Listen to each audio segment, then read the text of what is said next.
They taught you Jesus performed miracles through divine power alone, that he spoke in reality bent to his will, that he touched the sick and healing flowed effortlessly. But nobody revealed the preparation behind those miracles. Every single act of supernatural healing began the night before in darkness, in silence, in a realm most people never consciously access. He wasn't simply resting. He was entering a frequency where human limitation dissolves. What if your dreams carry more weight than you've been told? What if every night when you surrender to sleep, you're crossing a threshold ancient mystics called the gateway? What if rest itself is your soul's forgotten sanctuary? The institutional church won't teach you this, because if you understood what Jesus actually practiced in the hours before dawn, you'd realize you've possessed access to the same dimension all along. To grasp this, you must journey back to the nights preceding his healings.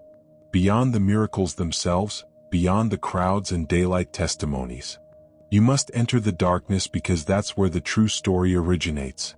By this video's end, you'll never approach sleep the same way again.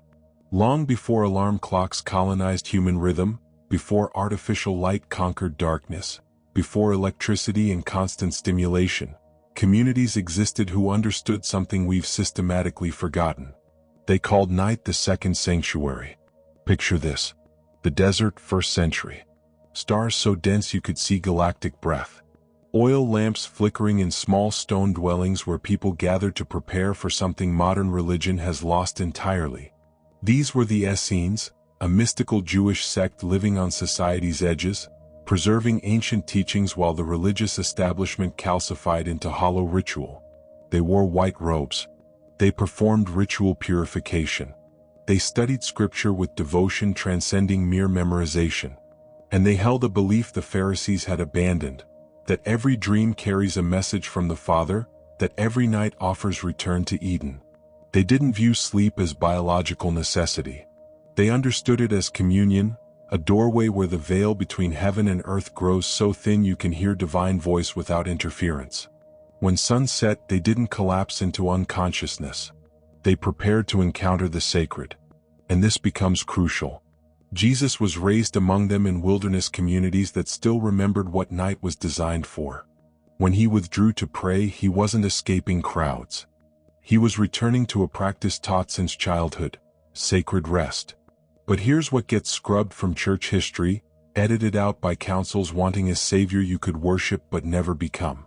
The Essenes taught that the body sleeps but the soul continues. That in sleep's realm you approach your true nature. Unguarded, unmasked, no ego, no fear, just consciousness meeting consciousness. And in that space, healing happens without effort or worthiness. The kind that emerges when you finally stop trying, when you trust so deeply that your body remembers what your mind has forgotten. You are already whole. The Essenes knew this. They practiced it. They taught it. And Jesus mastered it.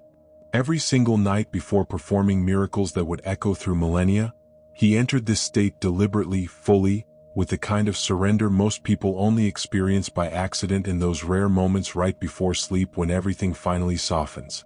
The same stars that watched over him still watch over you. The same silence he entered still waits. But the burning question, what did he actually do in the dark? What was the practice, the preparation, the secret transforming ordinary rest into foundation for supernatural healing? If you're being called to remember, you need to know this. And in that stillness of night, Jesus began preparation for his greatest acts. Let me show you something hidden in plain sight. Open any gospel and start counting how many times it says, he withdrew. He went up on the mountain by himself to pray. Very early in the morning, while still dark, Jesus got up, left the house, and went to a solitary place. After dismissing crowds, he went up on the mountain by himself to pray. When evening came, he was there alone. Again and again. The pattern is undeniable. Before every major miracle, before healing multitudes, before raising Lazarus, before walking on water, before calming storms, he withdrew. He rested. He prayed alone. But here's what the Sunday school version omits. This wasn't fatigue. This wasn't an introvert recharging social batteries. This was alignment. The Greek word for withdrew is anakorio. It means to retreat, but the root carries something deeper. To return to a place of origin, to go back to source. Every time Jesus withdrew into night, into rest, into solitude, he was returning to source, re-entering the consciousness of the Father. And here's where it gets mystical and scientific simultaneously, because the ancients knew something modern neuroscience is only now rediscovering. When you sleep, your brain doesn't shut off. It reorganizes. It processes. It heals.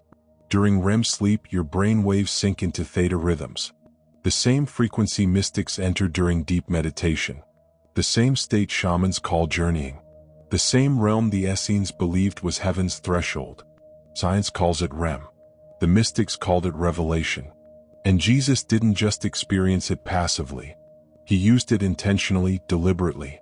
Before healing others, he allowed heaven to heal him through rest, through surrender, through trust so complete that his human mind could finally step aside and let divinity move.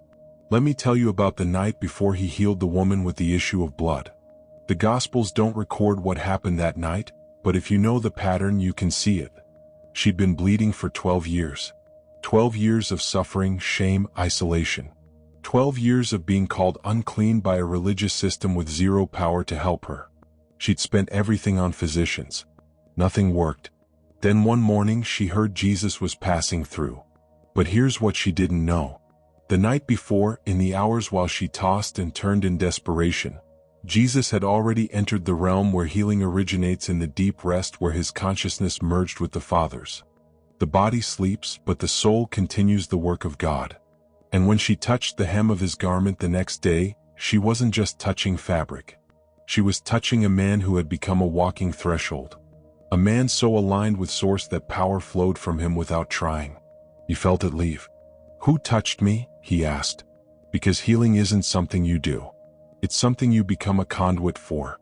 And that conduit is built in the night, in the rest, in the sacred surrender most people never learn.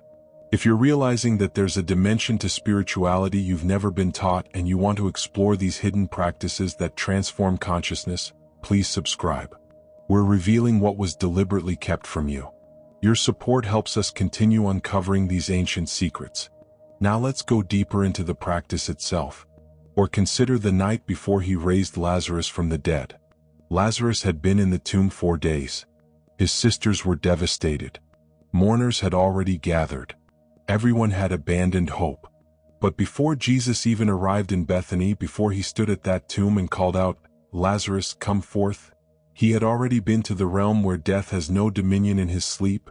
In that space between human consciousness and divine awareness, he had already walked in the dimension where life and death are just frequencies, where a word spoken from the right level of consciousness can rearrange matter itself. You think he was just sleeping? He was preparing the way. Let me ask you something. Have you ever woken up with the answer to a problem you couldn't solve the day before? Have you ever had a dream so vivid it felt like you'd actually lived it? Have you ever experienced healing in your body overnight? Pain vanishing, inflammation disappearing, clarity returning? You've tasted it. You've touched the same realm he entered deliberately. The difference is he knew what he was doing. He'd been trained. He'd practiced. He'd mastered the art of sacred sleep. And here's the part that should make your heart race. He said you could do it too. Greater works than these shall you do. Because the same spirit that rested in him rests in you. The same consciousness that healed through him breathes through you. The same realm he entered every night is waiting for you tonight. But what he entered each night wasn't just sleep. It was a passage, a doorway that's been almost completely erased from history until now. Every night you do something you've done thousands of times. You close your eyes. You let go of the day. You surrender your thoughts, your worries, your identity, your story. For a few hours you stop being you. You don't think about it. You just let go. But what if this act, this ordinary nightly surrender, is the purest form of prayer that exists? I'm talking about the kind of prayer that doesn't use words. The prayer of absolute trust. This is what Jesus knew when he said, "Come to me all who are weary and heavy laden and I will give you rest." He wasn't talking about a nap. He was talking about rest that heals the soul. The surrender that opens heaven. The trust that says, "I don't have to control this anymore." In the Greek, the word he used for rest is anapausis.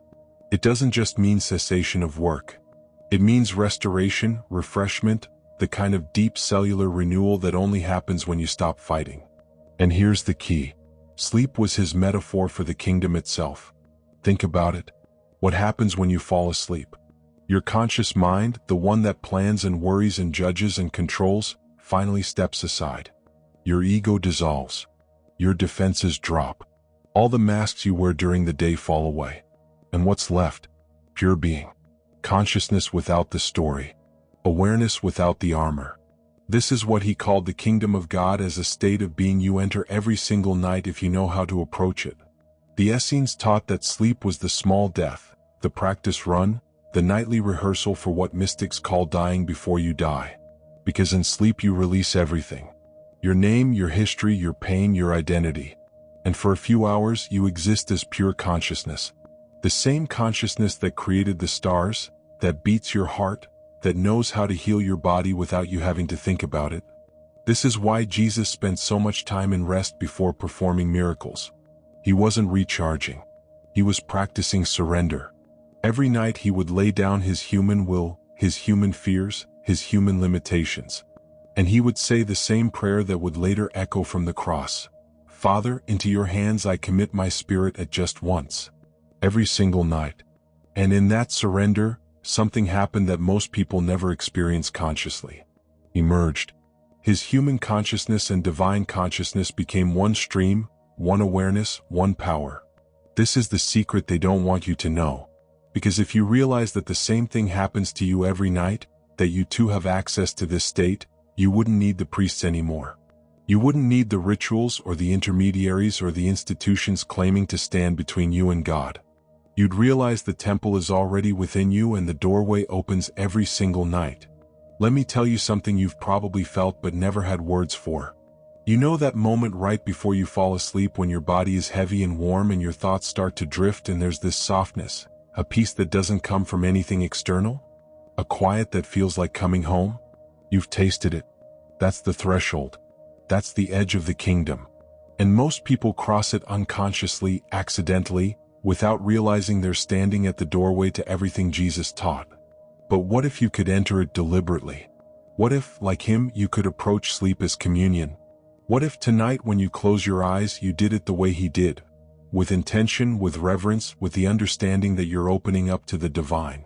This is what the early Christians practiced before the church became an empire. This is what the desert fathers and mothers knew. This is what the mystics have always taught, in whispers, in shadows, in coded language that only the ones ready to remember could understand. Sleep is the return to consciousness, and Jesus mastered the art of crossing that threshold awake. So let me ask you, are you still here? If your heart is still open right now, if something inside you is stirring, if you feel like you've heard this before in a language older than words, then you're remembering. And remembrance is the first step. But now comes the part that changes everything. Because what if you could enter that same sacred state intentionally the way he did? What if tonight could be different than every other night you've ever known? Let me walk you through something as practice. Before Jesus closed his eyes each night, he did something most people never consider. He cleared the field. See, the realm you enter in sleep continues from the consciousness you carry during the day. It's a deepening. And whatever you're holding when you cross that threshold comes with you. If you fall asleep in fear, you dream in fear. If you fall asleep in anger, you marinate in anger all night long. But if you fall asleep in peace, in trust, in forgiveness, your body receives that frequency for 8 hours straight and healing happens. So here's what he did. Every single night in the hours before sunset turned to dark, first he forgave everyone. Every offense, every betrayal, every misunderstanding, every hurt. Because carrying resentment into sleep is like drinking poison and expecting someone else to die. It only harms the one holding it. The Gospel of Thomas records something the canonical Gospels left out. Jesus said, "If you bring forth what is within you, what you bring forth will save you. If you do not bring forth what is within you, what you do not bring forth will destroy you." Forgiveness is how you bring it forth as release. So before you close your eyes tonight, I want you to try something. Bring to mind everyone who hurt you today. Everyone who triggered you. Everyone who misunderstood you or dismissed you or made you feel small. See their faces and then say this out loud or in your heart. I release you. I forgive you. You no longer have power over my peace. Feel it. Don't rush it. Let the weight lift. Because here's what most people don't realize. Unforgiveness is a chain that binds you. And when you go to sleep holding that chain, you drag it into the holy realm where healing is trying to reach you. Jesus knew this, so he practiced forgiveness every single night as a daily cleansing, a nightly release. We're approaching the most powerful practice, and if this is transforming how you understand rest and healing in your own divine nature, please subscribe. We're teaching what the church buried because it threatened their control. Your support allows us to keep revealing these truths. Now for the final sacred practice. Second, he released control. This is the hard one because control is the language of fear and most of us speak it fluently. We try to manage every outcome. We grip our plans and our expectations and our ideas of how things should be. And we carry that tension into the night wondering why we wake up exhausted even after 8 hours of sleep. Jesus had a phrase for this: "Your will be done." This is the prayer of ultimate trust, and its power. Because when you stop trying to control everything, you create space for something greater than your limited human perspective to move. So tonight, before you sleep, I want you to practice this with me. Take a deep breath in through your nose. Hold it for a moment. And as you exhale, whisper these words: "I release my need to control. I trust the process. I surrender to what's trying to emerge." Feel your body soften. Feel your chest open. That's divine alignment. Third, he visualized light as a remembrance of what he actually was. "I am the light of the world," he said. "I am. And so are you." So here's the practice. As you lay in bed tonight in the quiet dark, I want you to close your eyes and imagine this: a golden light rising from your heart. Warm, soft, alive. See it expand with every breath, filling your chest, your throat, your head. Let it pour down into your belly, your legs, your feet, until your whole body is glowing from within. And then hear these words from the deepest part of yourself: "I am light. I am whole. I am loved." This is remembrance. You're not creating something new. You're remembering what's always been true. And when you fall asleep holding this awareness, your body receives it as instruction. Your cells listen. Your nervous system recalibrates. Your consciousness aligns with truth. This is what Jesus did every single night. And it's why his presence felt like medicine to everyone who came near him. He was aligned. Now here's the final piece of the practice. Right before sleep, as your eyes grow heavy and your thoughts begin to drift, speak this prayer as a declaration: "Father, into your hands I rest my spirit." Let those words be the last thing your conscious mind holds. Just trust. Pure, complete, childlike trust. And then let go. If something inside you just softened while I was speaking, if your breathing changed, if you felt your shoulders drop or your jaw unclench, that's remembrance. Your body knows this practice. Your soul has done it before. In lifetimes you don't consciously remember, in temples that no longer exist, in mystery schools that were burned and buried and erased. But the memory lives in you. And when you practice this tonight, you're reclaiming something ancient.